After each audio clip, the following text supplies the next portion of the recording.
Fala galera que já é inscrita no Pautas e Táticas, ou você que vai se inscrever assim que o vídeo acabar, vai deixar seu like, vai deixar o hype e também vai compartilhar o vídeo com os amigos. A análise retrô de hoje é sobre o Corinthians, campeão da Copa do Brasil de 2009, time que tinha acabado de subir da Série B como campeão e tinha decidido a competição no ano anterior contra o Sport. Inclusive foi recentemente análise retrô aqui no nosso canal. Para aquela temporada, o time do técnico Mano Menezes tinha uma grande novidade. Ninguém mais, ninguém menos que Ronaldo, o fenômeno no seu elenco. Vamos pegar aqui a nossa prancheta e ver qual era o time base daquele Corinthians. Deixa eu ver aqui se o enquadramento está legal. Tá tudo bem, né? Tudo certo. Estamos dentro do enquadramento. Podemos aqui falar qual era o time base do Corinthians. O goleiro era o Felipe. Na lateral direita, Alessandro. Os zagueiros, Chicão e William. Na lateral esquerda, André Santos. Primeiro volante, o Christian, jogava mais à esquerda. E mais à direita, segundo volante, o Elias. Jorge Henrique era o ponta direita.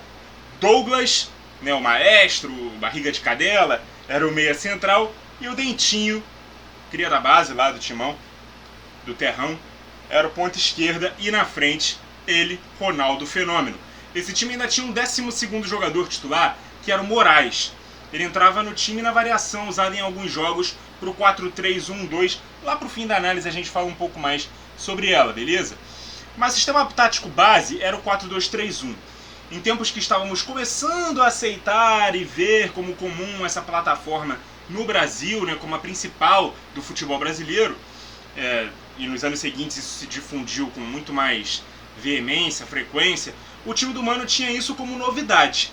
Como assim o time não jogaria no 4-2-2-2, só com um meia, com 3 atacantes? Isso não faria o time ficar desprotegido na defesa? A resposta é não. E falando hoje em 2024, é fácil entender os mecanismos do 4-2-3-1, as funções que jogadores de todas as posições têm de fazer, mas na época era muito difícil assimilar que os pontas tinham voltado a ser utilizados no futebol brasileiro e que tinha uma função defensiva de acompanhar os laterais e se colocar na linha dos dois volantes, compor uma linha de 4 com esses volantes. E aí esses dois jogadores eles não necessariamente jogavam em duplas de ataque. Em alguma variação ou outra, em alguma função ou outra, até que sim. Mas o meia era quem descansava ao lado do centroavante, principalmente pela falta de disciplina de alguns deles na fase defensiva. Era muito comum a gente ver time jogando no 4-2-2-2, com 2 volantes que só defendiam, 2 meias que só atacavam. Esses 6 jogadores ficavam mais responsáveis pela fase defensiva e esses 4 só preocupados com o momento com bola. Mas no 4-2-3-1, como a gente está cansado de saber, não é assim que funciona. O time é uma unidade, todos atacam, todos defendem. Isso estava começando a ser implementado no futebol brasileiro. Aquele Corinthians, por exemplo, tinha do lado esquerdo, muito ofensivo, o André Santos, lateral. E o segundo atacante, o Dentinho.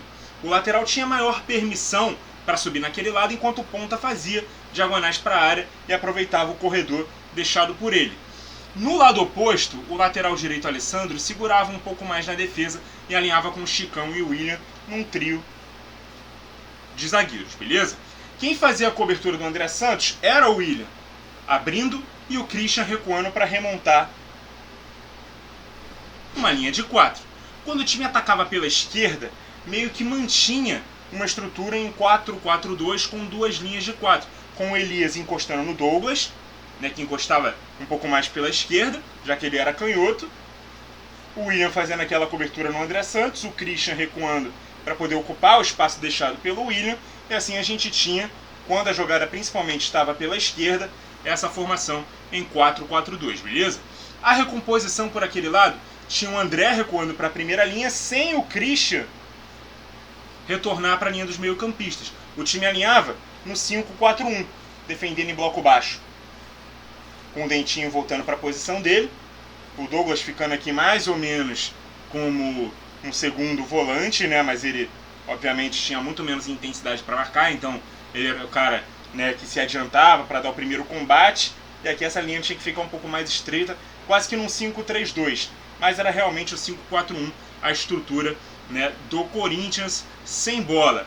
Sendo assim, o Dentinho também tinha que recuar um pouco mais à esquerda, beleza?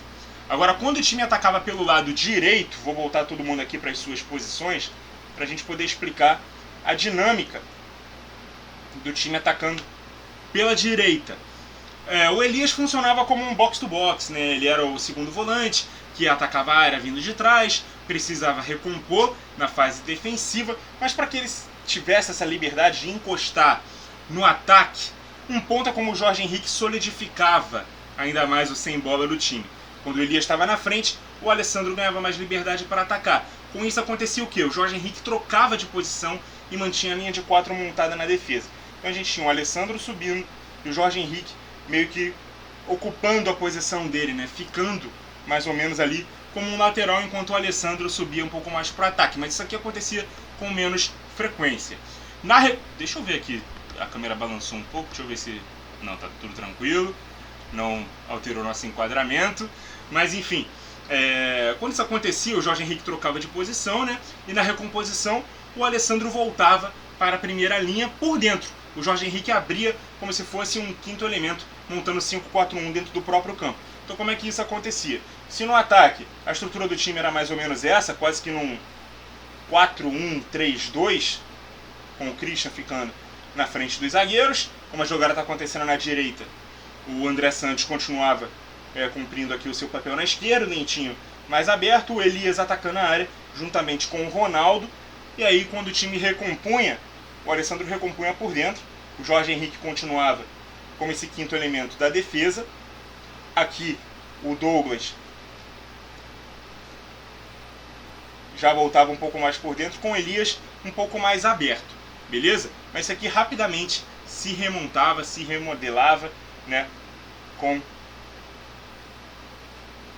o Elias voltando para sua posição de segundo volante, o Alessandro voltando a ficar como lateral direito, o Jorge Henrique de ponta, e o Douglas sobrando um pouco mais à frente, num 4-4-2 melhor estruturado,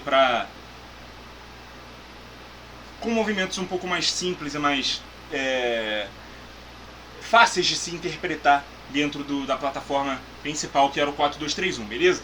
Falando um pouco do Ronaldo agora, que era um capítulo à parte, né, mesmo muito acima do peso, depois de passar pela sua segunda grande lesão no joelho, o jogador conseguia fazer a diferença jogando no Brasil. Claro que ele tinha um quê de respeito a mais, né, dos adversários, também por estarem diante de um grande ídolo, um então maior artilheiro da história das Copas, o herói do último título mundial 7 anos antes, mas a qualidade do Ronaldo para os dribles, os recursos nas finalizações ainda eram incríveis. O camisa 9 ainda tinha uma certa limitação, né, nas suas famosas arrancadas. Ele chegou a dizer que tinha cerca de 30 piques ali para dar por jogo, e não poderia desperdiçar um pique em qualquer jogada. Até por isso ele preferia receber a bola no pé, não no espaço, beleza? Aliás, ele preferia receber a bola no espaço para ele já correr sem muitos adversários pela frente, porque se ele recebesse no pé, ele tinha que passar pelos marcadores em velocidade. Isso poderia exigir muito da rotação dos dois joelhos operados, até porque ele estava visivelmente mais pesado, né, do que ele deveria estar, né, para um atleta profissional, até por conta do hipotiroidismo, né, que o impedia de manter o peso ideal, e acabou abreviando a sua carreira 2 anos depois. Ainda assim, o R9 terminou aquela temporada com 69 partidas disputadas e 35 gols marcados. A variação tática que o Mano pensou para aquele Corinthians foi a saída de um dos atacantes, né, do time principal, fosse o Dentinho ou o Jorge Henrique, quando o Ronaldo estava em campo, né, ou até mesmo o próprio Ronaldo, quando ele era poupado ou quando estava com pequenas lesões que o tiravam de alguma partida. E com isso quem entrava no time era o Moraes. E aí o time se remontava num 4-3-1-2. Onde entrava o Moraes nesse time? Ele fazia às vezes de um segundo volante à esquerda, um vértice lateral desse losango de meio campo. O Moraes era esse jogador, enquanto o Elias fazia o mesmo papel pela direita. O Christian trabalhava aqui como esse primeiro homem de meio campo mais recuado. Com isso, os vértices laterais do losango ficavam com o papel de recompor as subidas dos laterais, que podiam apoiar ao mesmo tempo, mas principalmente de forma alternada. Então, se o Alessandro subia, o Elias era quem ficava com o papel de cobri-lo. Se o André Santos subia, o Moraes era quem ficava com esse papel de cobri-lo, beleza? E o segundo atacante se posicionava sempre no segundo pau do lado oposto para recompor sem bola no 4-4-2. Como isso acontecia? Se a jogada era aqui pela esquerda, metia o segundo atacante por aqui, e aí quando o time precisava recompor, né, o lateral, num primeiro momento, ficava aqui na segunda linha, enquanto aquele volante que está o cobrindo está no seu espaço ocupado na primeira. E aqui a gente tem sempre o segundo atacante do lado oposto, né, fosse Jorge Henrique ou Dentinho, quem jogasse, e o Douglas ao lado do Ronaldo na frente, beleza? O Corinthians, que já tinha ganho o Campeonato Paulista, né, com direito a golaços, né, do Ronaldo, na final contra o Santos, especialmente no primeiro jogo, né, que foi ali na Vila Belmiro, 3-1, né, pro Corinthians. Aquele time do Santos, no caso, tinha nomes como Neymar no seu primeiro ano de carreira, o Ganso ali também bastante jovem, o Kleber Pereira, que talvez fosse o principal nome desse time do Santos, né, com esses meninos surgindo, e o Kleber Pereira era um grande artilheiro ali do Santos nessa reta final ali dos anos 2000, e no jogo final no Pacaembu, empate em 1-1, deu o título ao Timão. Mas a campanha na Copa do Brasil, que foi o grande título aqui de 2009, foi a seguinte: nas duas primeiras fases o Timão venceu por 2-0 e dispensou a necessidade do jogo de volta, primeiro contra o Itumbiara de Goiás e depois contra o Misto do Mato Grosso do Sul. Nas oitavas o adversário foi o Atlético Paranaense na Arena da Baixada, derrota por 3-2, né, fora de casa, e no Pacaembu, classificação com vitória por 2-0. Nas quartas o oponente foi o Fluminense, vitória por 1-0 em São Paulo e empate em 2-2 no Maracanã. Outro carioca nas semifinais, dessa vez o Vasco da Gama. Foram dois empates, 1-1 em São Januário e 0-0 no Pacaembu.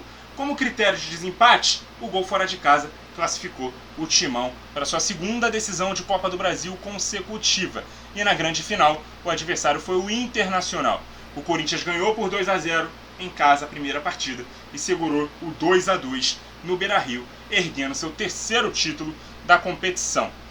A conquista acabou classificando o Corinthians para a Libertadores de 2010, né, ano de seu centenário, e para isso o clube foi ao mercado, contratou grandes nomes como o Roberto Carlos, ele mesmo, para a lateral esquerda, o Tcheco, ídolo do Grêmio, para o meio campo, o Yarley, ídolo do Inter, para o ataque, jogadores consagrados no futebol nacional. Mas acabou não dando muito certo. O time viu o Santos, né, de Robinho, Neymar, Ganso, Dorival Júnior como treinador, repetir seu próprio feito, né, levantar estadual e Copa do Brasil, além de cair nas oitavas de final da Libertadores para o Flamengo e ter terminado o Campeonato Brasileiro em terceiro lugar, depois de perder um ano para a seleção brasileira após a Copa do Mundo, né, na África do Sul, e ter tentado sem sucesso substituí-lo com o Adilson Batista. O Tite acabou chegando ao Corinthians no final daquele ano e foi mantido para o ano seguinte. Mesmo sem ter salvo o centenário com um grande título e ter sido eliminado no começo de 2011, ainda na pré-Libertadores, o que culminou no fim da passagem do Fenômeno no Parque São Jorge, né, ele que decidiu se aposentar, o Roberto Carlos também deixou o clube, mas o resto foi história, né? O Corinthians acabou depois conquistando tudo o que dele se esperava, mas a semente para o que isso aconteceu, e tem vídeo aqui no Pautas e Táticas analisando os times de 2011 e 2012, foi o Corinthians de Ronaldo em 2009. Muito obrigado a você que acompanhou o vídeo até aqui, continue ligado no Pautas e Táticas e até a próxima!